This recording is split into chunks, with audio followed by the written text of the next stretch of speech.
آپ کے دل میں رچنس ہو تو فارغ کریں اپنے آپ، ٹائم نکالیں اللہ تعالیٰ کے لیے، اور پھر دیکھیں آپ کے مسئلے کیسے حل ہوتے۔ کئی لوگ سے میں نے سنا ہے، ایک بھائی بہت مشکل سے گزرے تھے، 2 سال پہلے کا واقعہ ہے، اور 6-7 مہینے ہو گئے ان کا وہ مسئلہ حل نہیں ہو رہا، ان کا وہ مسئلہ حل نہیں ہو رہا، کوئی فیملی پرابلم تھی۔ اور ایک دن مجھے ملے and he was so happy، اور انہوں نے مجھے ایک سینٹینس کہا جو میں کبھی نہیں بھولوں گا۔ انہوں نے کہا کہ علی بھائی all it took was one تہجد، that's it۔ لیکن 6 مہینے مجھے کبھی ٹائم نہیں ملا، مجھے لوگوں سے ملنے کا ٹائم مل گیا، مجھے لوگوں سے کہانیاں سنانے کا ٹائم مل گیا، لوگوں کی سننے کا ٹائم مل گیا، لیکن تہجد کا ٹائم نہیں مل رہا تھا۔ all it took was one تہجد، اور میرا مسئلہ حل ہو گیا۔ تو امام شافعی رحمہ اللہ نے کہا کہ میکنگ دعا ایٹ دا ٹائم آف تہجد is like an arrow which does not miss its target.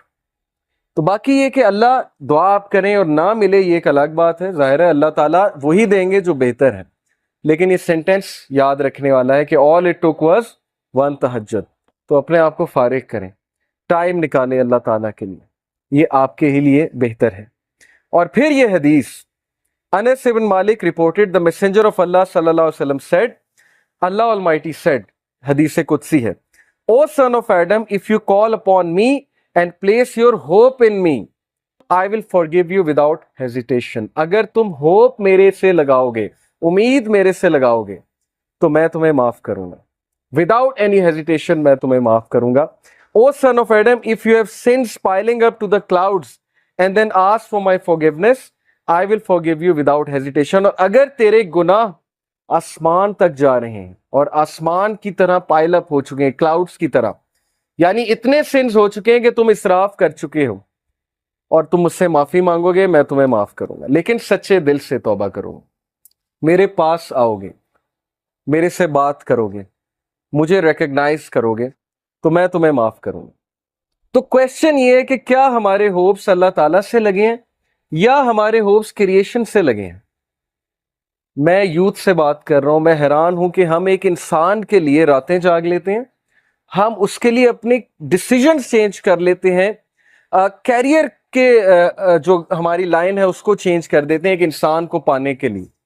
ایک انسان کے پیچھے دوڑتے ہیں، اور بعد میں ہمیں کوئی خاص فائدہ بھی نہیں ملتا، بعد میں ہمیں جو ہے وہ ریگریٹ ہوتا ہے کہ میں نے اتنا کچھ کیا اور آگے سے رزلٹ جو ہے وہ کچھ بھی نہیں ہے۔ تو یہ ہیں وہ مثالیں جو اللہ تعالیٰ ہمیں قرآن مجید میں بتا رہے ہیں، حدیث میں بتا رہے ہیں کہ تم میرے سے امید لگاؤ، تم میرے پاس آؤ، تم میرے سے مانگو، پھر دیکھو کہ تمہارا مسئلہ حل ہوتا ہے کہ نہیں ہوتا ہے۔ اور امید لگانے کے حوالے سے ابن تیمیہ رحمہ اللہ لکھتے ہیں، ان کی ایک کتاب ہے kalamullah.com پہ آپ جائیں تو وہاں پر ایک کتاب ہے ابن تیمیہ کی، I think relief from distress, yes exactly یہ نام ہے، ریلیف فرام ڈسٹریس سے ریلیف کیسے ملنا ہے، اوکے یہ کتاب ہے۔ وہ کتاب اس آیت کی تفسیر ہے، لا الہ الا انت سبحانک انی کنت من الظالمین، صرف ایک آیت کو پکڑا ہے ابن تیمیہ نے اور پوری کتاب لکھ دی۔ اس میں وہ ایک بات لکھتے ہیں کہ اسلاف جان بوجھ کر یہ دعا کرتے تھے، یہ بھی ایک دعا تھی ان کی کہ ہماری دعائیں ڈیلے ہوں، ہماری دعاؤں کی قبولیت ڈیلے ہو۔ اب یہ ہمارے لیے، ہم جیسے لوگوں کے لیے جو دنیا میں بہت ڈوبے ہیں، بڑی عجیب بات ہے۔ ہم تو چاہتے ہیں یوں دعا قبول ہو،